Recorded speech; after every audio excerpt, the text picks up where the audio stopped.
So if you don't remember who Brains is, here's a little bit of history on his character. During the events between Revenge of the Fallen and Dark of the Moon, the Decepticons constructed a brain unit to gather intel on the Autobots. However, the Decepticons underestimate the independent thought capacity of their new member, and before long, the drone rebelled, defected to the Autobots, and now he calls himself Brains. And soon after he joined the Autobot ranks, Brains met a fellow Decepticon drone turned Autobot named Wheelie. And that's all the events between the films. But I'll be putting out a movie origins video on him coming soon, going more in depth than his character. Now moving on to the third installment of the Transformers Cinematic Universe, Brains is introduced to us as being in Sam's house, and being very snoopy around Sam, and getting into his business, which is one of the reasons why Sam's girlfriend Michaela left Sam. And if you want to know more about how she left Sam, click on the iCard above. But returning on to the events of Dark of the Moon, the Autobots get exiled by the orders of Sentinel Prime, but later the Autobots come back to help the humans, since the Decepticons were up to no good. Besides a few minimal scenes, Brains really played one of the biggest roles in that movie, by sabotaging a Decepticon mothership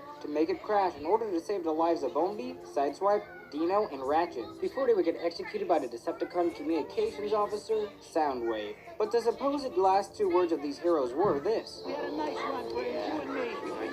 and after that scene of the mothership crashing, they weren't seen again for the rest of the movie. But when the fourth installment of the Transformers Cinematic Universe, Age of Extinction, comes around, we see Brains held against his own will by the CEO of Kinetic Solutions Incorporated, Joshua Joyce. And the reason why Joshua needs Brains for his company is because Brains can translate the history of the Transformers, along with how their technology works. And with this vital information, Joshua can create his own Transformers prototypes by using the parts of the dead Transformers who were killed in the Battle of Chicago, and with some illegal help from a retired CIA agent to get the Transformers' bodies. And if Brains would refuse to help them, then he would get zapped, so we would have to help in the creation of the KSI prototypes. But later in the film, when the Autobots find out who's behind the killing of the Transformers, Optimus and his Autobot team storm into KSI for answers, where they would find Brains trapped in his box. And later in the film, we see Brains explain to the other Autobots how KSI reincarnated Megatron unintentionally by putting Megatron's robo-DNA in their most valued prototype, Galvatron, and saying that he was forced to help KSI construct him, no matter how many times that he told him that this was a horrible idea. And then after his story, Brains did not want to help pursuing the human cause anymore,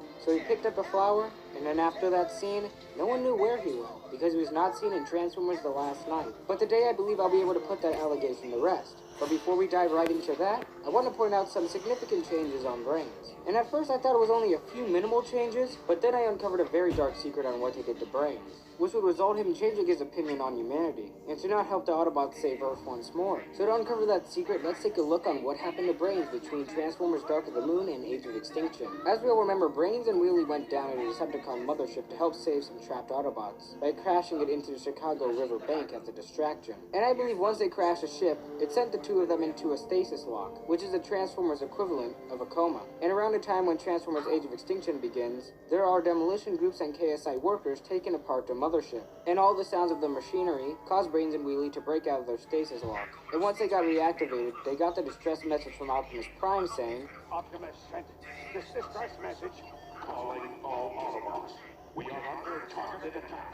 Cease all contact with humans. And that's when Brains and Wheelie knew that they were in a bad spot. And because of this, Wheelie told Brains to scan him, which would allow Brains to have an actual vehicle mode for once, so he could use it to escape. Kinda like how Dredd is a part shifter, because his helicopter mode was made out of some of his vehicle parts and some of his robot parts, after he scanned it. And the same thing is going on for Brains because he's obtaining part of Wheelie's vehicle mode, and some of his computer parts would turn into new parts to accommodate the new form, but most of his parts wouldn't. For example, some of his computer keys stayed, while some other keys shifted to accommodate the new vehicle. But the keys that would stay would lose their function of his previous alternate mode, and would be used as extra armor in robot mode, but probably would stick out of him when he's in a makeshift motorcycle mode, or get covered up by some other pieces that he obtained from the new schematic. And I'll be doing a separate video dedicated on this topic soon. And after Brains was done scanning Wheelie, he applied his schematics to his own, so once he would transform, he would be some type of makeshift Cybertronian RC motorcycle. And that's the reason why in Age of Extinction we see Brains having two tires on him, along with some computer parts as well. And also the schematics would change Brains' robot mode slightly, like in his chest area, because when he had a computer alternate mode, it required him to have computer wires to show that he would take on a computer form. But now because he's now a makeshift RC motorcycle, the wires on some of the computer parts, for example, like the parts on Brains' back, will become new parts for the makeshift vehicle mode. And here's a little slideshow of all the changes that I found.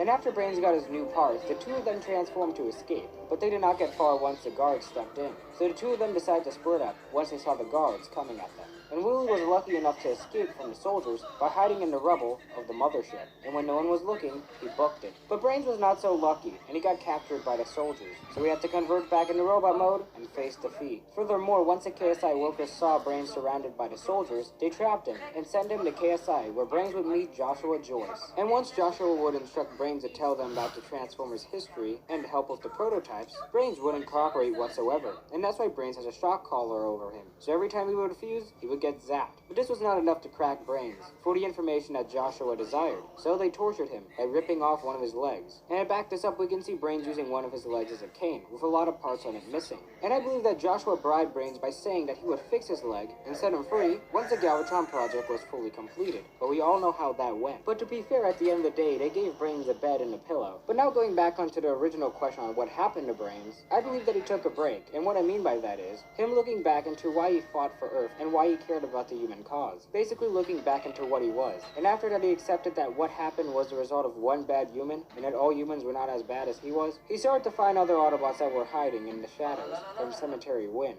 Sometime after exploring for the Autobots, he happened to bump into Day Trader, who was as usual on one of his scavenging hunts for finding stranded Autobots, and of course human junk too, that he can find that's valuable to him. And once hearing Brains' story on how a few years ago he was captured by KSI, and how Cemetery Wind was hunting down Autobots for transforming him, Day Trader informed Brains that Cemetery Wind got shut down, and a new group that's led by the government, the TRF, is in charge, handling the Transformers. And once Day Trader saw his leg, he told him that an inventor named Cade Yeager could fix it. So without hesitation, Brains went with Day Trader to Cade's junkyard, where to his surprise, he would meet up with Wheelie and have a little reunion. They're getting further informed on what happened to Prime and the other Autobots who were sadly no longer with them. And when it was time to fix Brains' leg, Brains was a little bit skeptical that it was a human fixing it, but since Wheelie and the other Autobots were hiding with Cade from the TRF, he trusted Cade to fix his leg. And to his surprise, it was fixed good as new. And since that he felt right at home with the other Autobots, but having the ability to transform once again, he wanted to go back to his original roots once more. And he scanned a broken laptop that was lying around Cade's junkyard, reactivating his old scan schematics from when he was a laptop, which would give his old robot mode design back to him. And in Transformers The Last Night, we can see Wheelie typing on a laptop. And I believe that laptop is not an ordinary laptop, but it's actually Brains because, if you remember in The Last Night, Cade could not speak through the phone, or the TRF would find his location.